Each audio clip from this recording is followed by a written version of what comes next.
دعا کرو کہ ظہور امام ہو جائے، یہ روز کا قصہ تمام ہو جائے، دعا کرو دعا کرو دعا کرو۔ اعوذ باللہ من الشیطان الرجیم، بسم اللہ الرحمن الرحیم، الحمد للہ رب العالمین، الصلاة والسلام علی سید الانبیاء والمرسلین وعلی خاتم النبیین سیدنا و مولانا ابی القاسم محمد وعلی آلہ الطیبین الطاہرین المعصومین ولعنت الدائمۃ علی اعدائہم اجمعین۔ اما بعد فقد قال اللہ تبارک و تعالی فی کتابہ المجید والفرقانہ الحمید، بسم اللہ الرحمن الرحیم، وَلَقَدْ كَتَبْنَا فِي الزُّبُورِ مِنْ بَعْدِ الذِّكْرِ أَنَّ الْأَرْضَ يَرِثُهَا عِبَادِيَ الصَّالِحُونَ۔ ہماری آج کی گفتگو کا عنوان ہے مہدویت در قرآن۔ قرآن نے مہدویت کے بارے میں کیا کہا ہے؟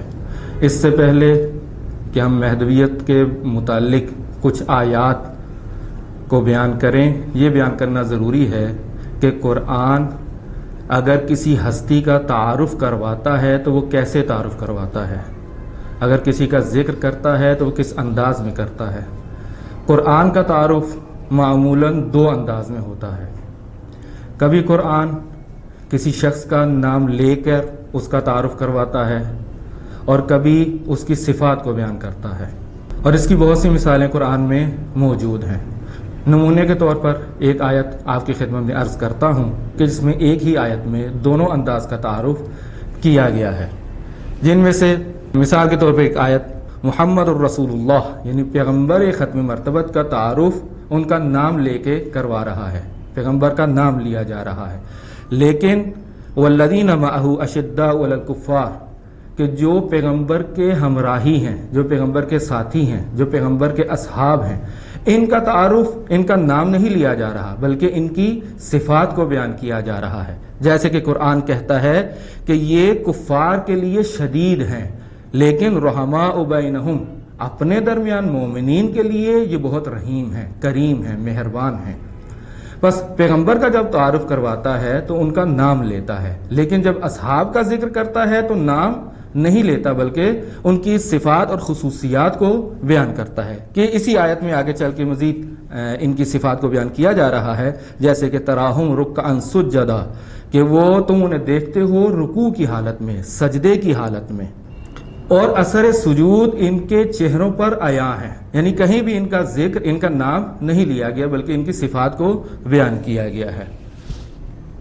اسی طرح جب امام زمانہ علیہ الصلوۃ والسلام کا تعارف اس قرآن میں کیا جاتا ہے تو کہیں بھی امام کا نام نہیں لیا گیا، امام کا جب بھی ذکر آیا تو کچھ خصوصیات بیان ہوئی ہیں، کچھ صفات بیان ہوئی ہیں، یعنی آیات جو مہدویت سے مربوط ہیں ان میں کسی میں بھی حضرت کا نام ذکر نہیں کیا گیا، لیکن جو صفات بیان ہوئی ہیں ان سے یہ واضح ہوتا ہے کہ یہاں امام زمانہ کا ذکر مقصود ہے یا ان کے بارے میں یہاں بات کی گئی ہے۔ بس امام زمانہ علیہ الصلوۃ والسلام کا نام قرآن میں نہیں لیا گیا۔ اب اس سوال کا جواب دیتے ہیں کہ کیوں امام کا نام قرآن میں نہیں لیا گیا۔ اس کی ایک وجہ تو یہی کہ عرض کیا آپ کی خدمت میں کہ قرآن جب بھی تعارف کرواتا ہے تو اس کی دو صورتیں ہیں، یعنی کبھی نام لیتا ہے اور کبھی صفات کے ساتھ، کہ امام کا ذکر صفات کے ساتھ بیان کیا گیا ہے۔ اس کی دوسری وجہ جو قرآن بسا اوقات صفات کو ذکر کرتا ہے اور نام نہیں لیتا، اس کی ایک بڑی وجہ یہ ہے کہ اگر نام لیا جائے تو اسے تحریف کا خطرہ پیدا ہوتا ہے، یعنی اگر نام لیا جائے بسا اوقات تو اس میں قرآن کی تحریف کا خطرہ پیدا ہوتا ہے۔ یا ممکن ہے بعض لوگ یہ عرض کریں کہ جب خدا نے، قرآن نے خود اس کی حفاظت کا ذمہ لیا ہے اور کہا ہے کہ قرآن ہر قسم کی تحریفات سے محفوظ رہے گا، کہ جیسے خود قرآن بیان کرتا ہے اِنَّا نَحْنُ نَزَّلْنَا الذِّكْرَ وَإِنَّا لَهُ لَحَافِظُونَ، کہ ہم نے اس قرآن کو نازل کیا اور ہم ہی اس کی حفاظت کریں گے۔ تو یہ کیوں کر ممکن ہے کہ خدا حفاظت کا ذمہ بھی لے اور تحریف کا خطرہ بھی رہے؟ تو اس کا جواب یہ ہے کہ خدا نے جو تحریف سے بچانے کا اور اس کی حفاظت کا جو وعدہ کیا ہے تو خدا کی بھی روش ہے، خدا کے بھی یعنی ایک سنت ہے کہ کس طرح سے وہ اس کو تحریف سے بچاتا ہے۔ اس روش یا اس سنت کا ایک طریقہ یہی ہے کہ قرآن بعض افراد کا نام نہیں لیتا کہ اگر نام لیتا تو وہاں تحریف کا خطرہ پیدا ہو جاتا۔ بہرحال یہ قرآن کی ایک روش ہے اس کو تحریف سے بچانے کی۔ اس کی تیسری وجہ کہ امام کا نام کیوں نہیں لیا گیا وہ یہ ہے کہ قرآن کی ایک اور روش ہے کہ عام طور پر قرآن کلیات کو بیان کرتا ہے، جزیات میں وارد نہیں ہوتا۔ جیسے کہ واضح آپ لوگوں کے لیے مثلا نماز کا حکم قرآن میں آیا ہے، حج کا حکم قرآن میں آیا ہے، لیکن یہ نماز کیسے پڑھنی ہے، حج کے مسائل کیا ہیں، نماز کی کتنی رکعات ہیں، ان کے کیا کیا مسائل ہیں، اس کا ذکر قرآن میں کہیں بھی نہیں آیا۔ بس قرآن کی ایک روش ہے کہ کلیات کو بیان کرتا ہے اور جزیات کو بیان نہیں کرتا، اور جزیات پیغمبر کے ذمے ہے یا معصومین کے ذمے، یہ خود ایک قرآن نے لگایا ہے۔ جیسے کہ آیہ مجیدہ ہے وَأَنزَلْنَا إِلَيْكَ الذِّكْرَ لِتُبَيِّنَ لِلنَّاسِ، کہ ہم نے پیغمبر سے مخاطب ہو کے کہتا ہے قرآن کہ ہم نے اس قرآن کو تمہارے لیے نازل کیا تاکہ تم اس کو لوگوں کے لیے بیان کرو۔ یعنی پیغمبر کے پاس قرآن آیا لیکن اس کی وضاحت پیغمبر نے خود دینا ہے، اور رسول اللہ کی وہ معروف حدیث ثقلین جسے کہا جاتا ہے، جس میں اہل بیت علیہ السلام کو قرآن کے عدل قرار دیا گیا ہے، اس حدیث سے یہ بات سمجھ میں آتی ہے کہ اس قرآن کی تفسیر اہل بیت کے ذمہ ہے۔ بس قرآن جو کلیات کو جو بیان کرتا ہے تو جزیات کا ذکر وہ ائمہ معصومین کے ذمے یا پیغمبر ختمی مرتبہ صلی اللہ علیہ وآلہ وسلم کے ذمے لگایا گیا ہے۔ اس کی چوتھی وجہ جو ذکر نہیں، یعنی امام مہدی علیہ الصلوۃ والسلام کا ذکر قرآن میں نہیں کیا گیا، اس کی چوتھی وجہ یہ ہے کہ اگر یہاں امام کا نام ذکر کر دیا جاتا تو بہت سے لوگ وہ اپنا نام مثلا مہدی رکھ لیتے، اپنی اولاد کا نام مہدی رکھ لیتے تاکہ اس کے ذریعے حکومت کر سکیں یا اس کے ذریعے کچھ مادی فوائد حاصل کر سکیں، اور اس کے ذریعے کہہ سکیں کہ وہ مہدی جس کا رسول اللہ صلی اللہ علیہ وآلہ وسلم نے وعدہ کیا ہے وہ یہ مہدی ہیں۔ جیسا کہ اس کے نمونے دنیا میں بہت موجود ہیں کہ بہت سے لوگوں نے بالآخر مہدی کا نام بھی رکھا، جیسے کہ معروف ترین شخصیت کہ جس کا نام اس وجہ سے مہدی رکھا گیا وہ منصور دوانگی کا بیٹا ہے۔ خود منصور دوانگی نے اپنے بیٹے کا نام مہدی رکھا تھا، جو اس کے بعد میں خلیفہ بھی بنا مہدی عباسی کے نام سے، کہ اس کا نام بھی محمد رکھا گیا پیغمبر کے نام پہ، یعنی چونکہ حدیث میں موجود تھا کہ اس کا نام یعنی وہ جو مہدی آئیں گے اس کا نام پیغمبر کے نام پہ ہوگا، اسی وجہ سے اس کا نام محمد رکھا گیا، اور اس کا لقب بھی مہدی اس وجہ سے رکھا گیا تاکہ لوگوں کو یہ باور کرا سکیں کہ یہی وہ مہدی ہیں، اور عباسی یہ ایسا نام لے کے، ایسی سازش لے کے بھی اس حکومت میں آئے تھے۔ منصور نے اپنی مقبولیت کے لیے، اپنی کامیابی کے لیے اپنے بیٹے کا نام محمد رکھا، لقب مہدی رکھا، تاکہ لوگ یہی سمجھیں کہ یہ وہی مہدی ہیں۔ بہرحال یہ چار وجوہات ہیں کہ جن کی بنا پہ قرآن نے نام ذکر کرنے سے پرہیز کیا ہے اور صفات بیان کی ہیں۔ اب صفات کوئی بھی نہیں اپنا سکتا، جیسے وہ اصحاب کی صفات تھی کہ رحماء ہیں، اپنے درمیان رحماء ہیں اور دشمن کے لیے، کفار کے لیے سخت ہیں، یا ان کی پیشانیاں سجدوں کے نشان ہیں ان کی پیشانیوں پہ، بس یہ صفات کوئی نہیں اپنا سکتا، اور یہ بہترین تعارف کا ایک طریقہ ہے کہ اس انداز میں تعارف کروائیں کہ کوئی دوسرا اس میں تحریف نہ کر سکے، نہ لفظ بدل سکے اور نہ اس کے معنی میں تحریف کر سکے۔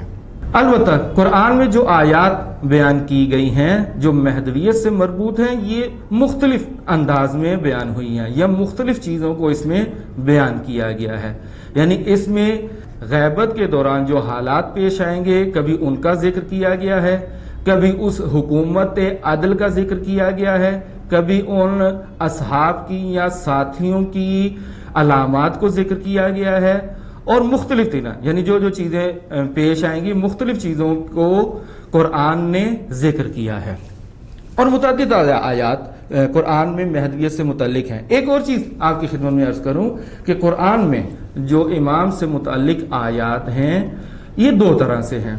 کچھ آیات جن کو ہم تفسیری کہہ سکتے ہیں اور کچھ آیات تعویلی ہیں، یعنی اگر بعض آیات ایسی ہیں کہ ان کی تفسیر یہ ہے کہ یہ امام مہدی علیہ الصلوۃ والسلام سے مربوط ہیں، لیکن بعض آیات کے اکثر آیات ایسی ہیں کہ جو ہمیں ظاہر سے سمجھ نہیں آتی کہ یہ امام سے متعلق ہیں، لیکن کسی معصوم کی روایت ہے اس آیت کے ذیل میں جس سے یہ سمجھ آتا ہے کہ یہاں مراد مہدویت ہے، امام سے مربوط کوئی نقطہ اس آیت میں بیان ہوا ہے۔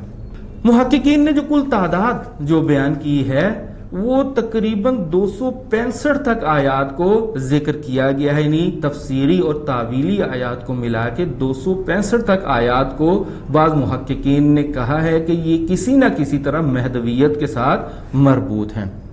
بہرحال ہم تمام آیات تو یہاں بیان نہیں کر سکتے، صرف چند آیات کو نمونے کے طور پہ ان کا تذکرہ ہم یہاں پہ کریں گے آپ کی خدمت میں۔ سب سے پہلی آیت جو آپ کی خدمت میں عرض کروں یہ سورہ نور کی آیت نمبر 55 ہے، جس میں قرآن کہتا ہے وعد اللہ الذین آمنوا منکم وعملوا الصالحات لیستخلفنہم فی الارض کما استخلف الذین من قبلہم وَلَيُمَكِّنَنَّ لَهُمْ دِينَهُمُ الَّذِي ارْتَضَىٰ لَهُمْ وَلَيُبَدِّلَنَّهُمْ مِنْ بَعْدِ خَوْفِهِمْ أَمْنًا يَعْبُدُونَنِي لَا يُشْرِكُونَ بِي شَيْئًا وَمَنْ كَفَرَ بَعْدَ ذَلِكَ فَأُولَٰئِكَ هُمُ الْفَاسِقُونَ۔ اس آیہ مجیدہ میں سب سے پہلے آیت کا آغاز ہو رہا ہے وعدہ الہی کے ساتھ کہ خدا اس میں وعدہ دے رہا ہے۔ کن کو وعدہ دے رہا ہے؟ کن کے ساتھ وعدہ کر رہا ہے؟ الذین آمنوا منکم، تم میں سے جو مومن ہیں اور وعملوا الصالحات اور نیک اعمال انجام دیتے ہیں، صالح اعمال انجام دیتے ہیں۔ بس صرف ایمان والوں کے ساتھ نہیں، یعنی جو صرف ایمان لائے ان سے وعدہ نہیں کیا گیا، یا جو صرف نیک اعمال انجام دیتے ہیں صرف ان سے وعدہ نہیں کیا گیا، بلکہ جو ایمان بھی رکھتے ہیں اور عمل صالح بھی انجام دیتے ہیں، ایسے مومنین سے پروردگار وعدہ کر رہا ہے۔ کیا وعدہ کر رہا ہے؟ کہ انہیں زمین پر خلیفہ بنائے گا، ان کو خلافت کا وعدہ دے رہا ہے کہ انہیں زمین پر خلیفہ بنائے گا۔ پروردگار تو کیسے خلیفہ بنائے گا؟ اگلا حصہ بیان کرتا ہے کما استخلف الذین من قبلہم، جیسا کہ پروردگار نے ان سے پہلوں کو بھی خلیفہ بنایا تھا۔ بس یوں نہیں کہ یہ لوگ پہلے خلیفہ نہ بنے ہوں، نیک اور صالح بندوں کو خدا نے پہلے خلیفہ نہ بنایا ہو، نہ خدا نے پہلے بھی بنایا ہے، کہ جس کی مثالیں انبیاء، بعض انبیاء ہیں جیسے حضرت سلیمان ہیں، حضرت داؤد ہیں، حضرت یوسف علیہ السلام ہیں، یعنی بعض ہستیوں کو خدا نے خلیفہ بنایا ہے۔ جیسا کہ پہلوں کو بنایا تھا، اسی طرح مومنین سے وعدہ کر رہا ہے کہ جو عمل صالح انجام دیتے ہیں ان سے وعدہ کر رہا ہے کہ انہیں زمین پر خلیفہ بنائے گا۔ وَلَيُمَكِّنَنَّ لَهُمْ دِينَهُمْ، تاکہ ان کے ذریعے اپنے دین کو کامل کر دے، اپنے دین کو استوار کر دے، اپنے دین یعنی دین چھا جائے، دین کو غلبہ عطا کر دے۔ بس آیت کیا کہتی ہے کہ مومنین کی حکومت ہوگی، اور حکومت کا ایک اور جو نتیجہ یہاں بیان کر رہے ہیں کہ خدا کا دین غالب آ جائے گا تمام ادیان کے اوپر، کسی ایک دین پہ نہیں بلکہ تمام ادیان کے اوپر یہ خدا کا دین غالب آ جائے گا۔ اور کون سا دین غالب آئے گا؟ ایسا دین کہ جس پر پروردگار راضی ہے، اور وہ ہم جانتے ہیں کہ وہ دین اسلام ہے۔ بس دین اسلام کے غلبے کا وعدہ دیا جا رہا ہے۔ اور اگلی چیز جو جہاں پہ بیان کر رہے ہیں وَلَيُبَدِّلَنَّهُم مِّن بَعْدِ خَوْفِهِمْ أَمْنًا، اور ان کو ان کے خوف کو امن سے بدل دے گا۔ یہ بھی بڑی اہم نشانی ہے، جیسے کہ عرض کیا تھا کہ بس اوقات غیبت کے دور میں جو علامات ہیں، ظہور سے پہلے کی جو علامات ہے، یہاں اتفاق سے ان علامات کا بھی ذکر ہے۔ وہ کون سی علامت ہے؟ کہ جب یہ ظہور ہوگا یا جب یہ حکومت بنے گی، اس سے پہلے خوف ہوگا، مومنین خوف کی حالت میں ہوں گے، دنیا میں خوف چھایا ہوا ہوگا، اور اس خوف کے بعد پروردگار ان کو امنیت عطا کرے گا۔ اس کا نتیجہ کیا ہوگا؟ کہ جب یہ حکومت بنے گی مومنین کی، اور ایسا دین جس پہ خدا راضی ہے وہ غالب آ جائے گا، اور یہ سارا کچھ خوف کے بعد ہوگا، اور امنیت کامل جب دنیا پہ رائج ہو جائے گی تو ہوگا کیا؟ یعبدوننی، کہ وہ میری عبادت کریں گے. یعنی جب یہ حکومت جب بنے گی تو ہوگا کیا؟ ہوگا یہ کہ خدا کی عبادت کی جائے گی. کیسی عبادت؟ لا یشرکون بی شیئا، ایسی عبادت کہ جس میں کسی بھی قسم کا شرک نہیں پایا جاتا ہوگا. یہ بڑا اہم نقطہ ہے کہ عبادت تو بہت دفعہ کی گئی ہے، دنیا میں عبادت ہوتی ہے، لیکن ایسی عبادت جو شرک کے ساتھ مخلوط ہوتی ہے. لیکن جہاں یہ جو حکومت بنے گی، اس حکومت کا ایک اثر یہ ہوگا کہ خدا کی ایسی عبادت ہوگی کہ اس میں کسی بھی قسم کا شرک کا شائبہ نہیں ہوگا. ہر قسم کے شرک سے یہ زمین پاک ہو جائے گی. اور اس کے بعد ایک کسی حد تک ہم کہہ سکتے ہیں کہ جو لوگ اس حکومت کے سائے میں نہیں آئیں گے ان کے لیے تحدید ہے، ان کو ایک دھمکی دی جا رہی ہے. کیا؟ وَمَنْ كَفَرَ بَعْدَ ذَلِكَ، اور جو اس کے بعد کفر اختیار کرے گا فَأُولَئِكَ هُمُ الْفَاسِقُونَ، وہ فاسق ہیں، ان میں کوئی گنجائش نہیں ہے، وہ فاسق ہیں. یعنی ایسی حکومت کے آ جانے کے بعد بھی اگر کوئی انکار کرتا ہے تو وہ بلا شبہ وہ فاسق ہے. بس یہ آیہ مجیدہ جس میں واضح ہے کہ میں نے اس انداز میں بیان کیا ہے کہ یہ اندازہ ہو جائے گا کہ اس میں یہ صرف امام مہدی علیہ الصلوۃ والسلام، وہ جو آخری حکومت ہے، وہ جو جہانی حکومت ہے، وہ جو عادل حکومت ہے، یہ مکمل طور پہ اسی حکومت کی طرف اس میں اشارہ کیا جا رہا ہے. اور عظیم مفسر قرآن علامہ طباطبائی وہ بیان کرتے ہیں کہ یہ آیت، اس آیت کا مصداق صرف وہ آخری حکومت ہے، صرف وہ مہدوی حکومت ہے. یعنی ایسی حکومت نہ آج تک متحقق ہوئی ہے اور نہ ظہور سے پہلے ممکن ہے. اور علامہ طباطبائی یہی بیان کرتے ہیں کہ یہ اس سے پہلے ممکن نہیں ہے. یعنی خالصتاً یہ آیت صرف مہدویت کے ساتھ قابل تطبیق ہے. اس کے بعد دوسری آیت جو قرآن میں اس ہمارے موضوع سے مربوط ہے وہ یہی آیت جس کو سرنامہ کلام قرار دیا، وَلَقَدْ كَتَبْنَا فِي الزُّبُورِ مِن بَعْدِ الذِّكْرِ أَنَّ الْأَرْضَ يَرِثُهَا عِبَادِيَ الصَّالِحُونَ.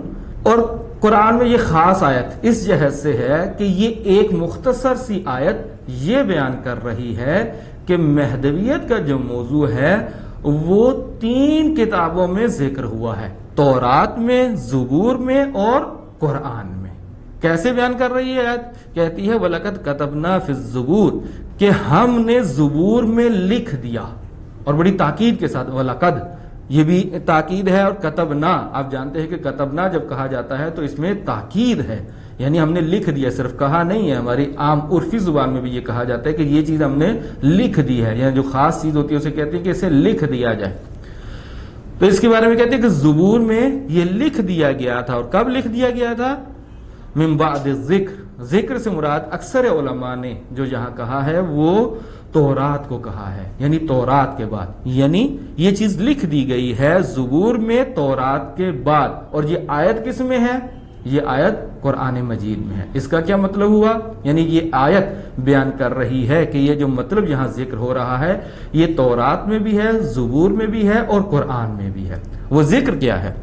وہ ذکر یہ ہے، یعنی کیا چیز بیان کی جا رہی ہے؟ ان الارض یرثها عبادی الصالحون، کہ یہ جو زمین ہے یہ میرے صالح بندے ارث میں پائیں گے.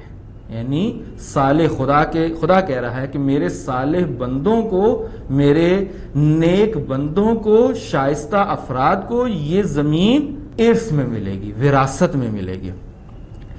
اور جس چیز کا یہاں ذکر ضروری معلوم ہوتا ہے کہ ان الارض، ارض کے اوپر الف لام.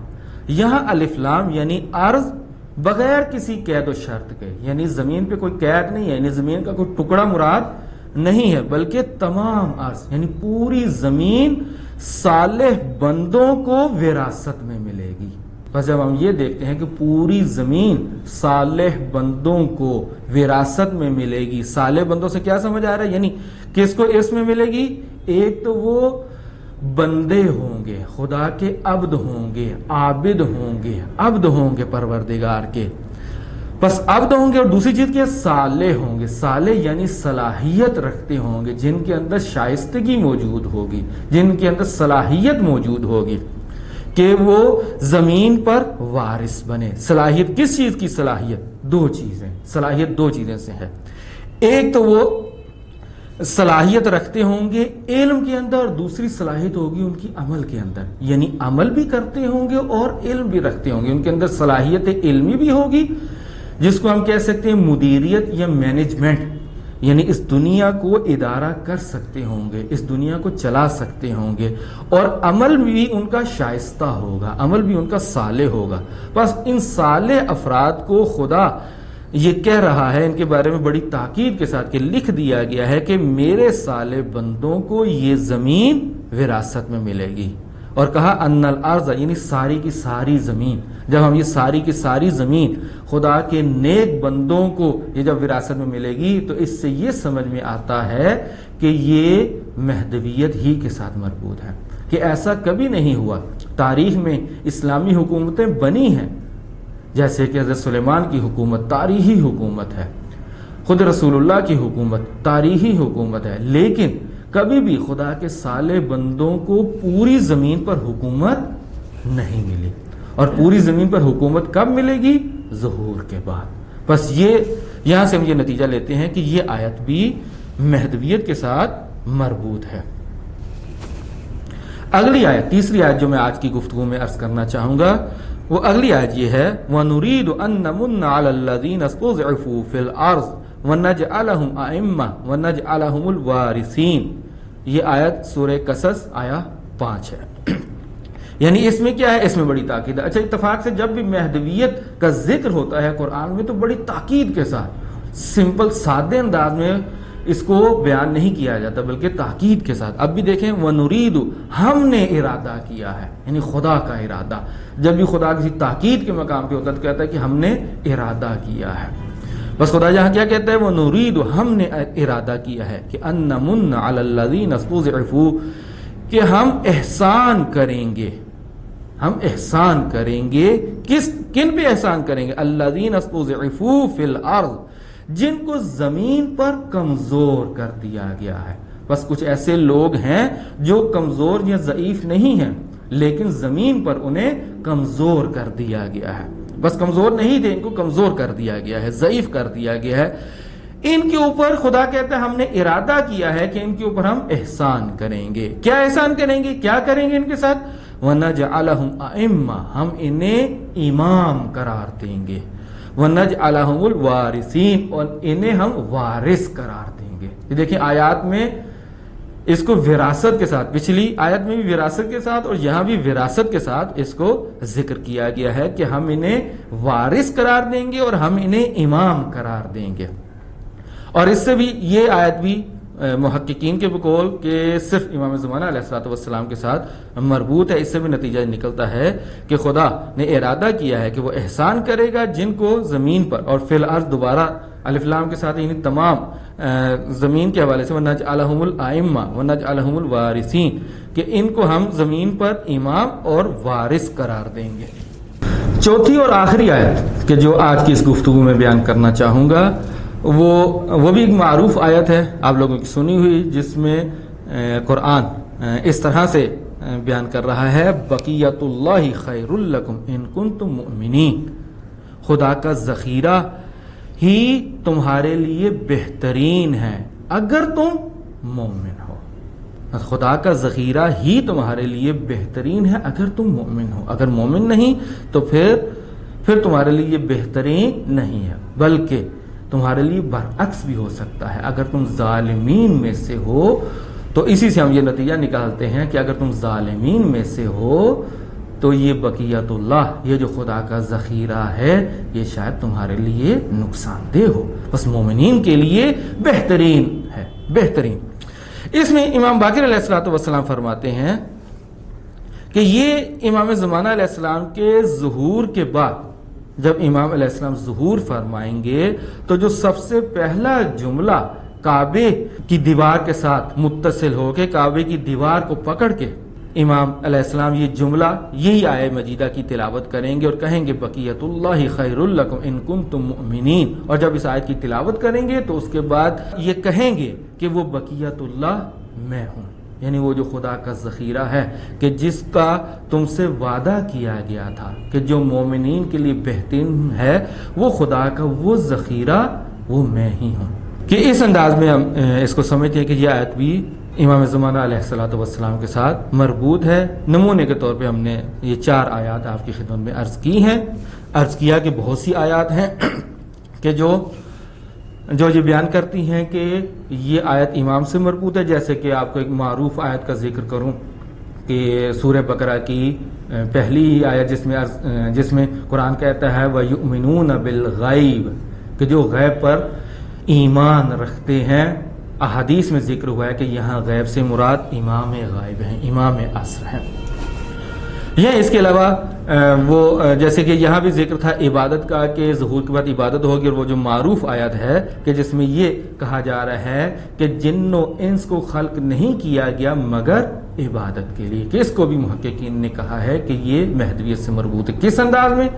چونکہ وہ یہ کہتے ہیں کہ یہ جو زمین بنائی گئی، جن و انس کو جو خلق کیا گیا تو وہ عبادت کے لیے خلق کیا گیا. محققین مفسرین یہ کہتے ہیں کہ آج تک ایسا نہیں ہوا کہ ہم یہ کہہ سکیں کہ جن و انس کی خلقت اپنے ہدف تک پہنچ چکی ہے. یعنی ایسا نہیں ہوا کہ ہم یہ کہیں کہ جن و انس کی اکثریت وہ خدا کی عبادت کر رہی ہے. ہم کم از کم یہ کہیں کہ اکثریت خدا کی عبادت کرے تو ہم یہ کہیں کہ جی مقصد پورا ہو گیا ہے. بس ابھی تک ایسا نہیں ہوا کہ یہ ہدف خلقت پورا ہو سکے جو اس آیت میں بیان ہوا ہے کہ جن و انس کو خلق نہیں کیا گیا مگر عبادت کے لیے. اور وہ آیت جو آپ کی خدمت میں عرض کی تھی اس میں بھی یہ کہا گیا تھا کہ جب یہ با ایمان حکومت بنے گی تو اب خدا کی عبادت ہوگی. اور یہ آیت بھی کہتی ہے کہ جن و انس کو خلق نہیں کیا گیا مگر عبادت کے لیے. پس یہ آیت میں یہ بتاتی ہے کہ ابھی تک یہ آیت انتظار میں ہے، ابھی تک یہ آیت متحقق نہیں ہوئی. اور یہ کب متحقق ہوگی؟ کہ جب امام کا ظہور ہوگا اور لوگ واقعاً اس وقت انسان خدا کی بندگی کریں گے. اور جب بندگی کریں گے تو یہ آیا بھی اپنا مصداق پیدا کرے گی کہ ان جن و انس کو اسی عبادت کے لیے خلق کیا گیا تھا. بس اپنی گفتگو کو یہیں پہ ختم کرتا ہوں. خدا ہمیں توفیق دے کہ ہم مہدویت کو صحیح انداز میں سمجھ سکیں. والسلام علیکم ورحمۃ اللہ وبرکاتہ. دعا کرو کہ ظہور امام ہو جائے.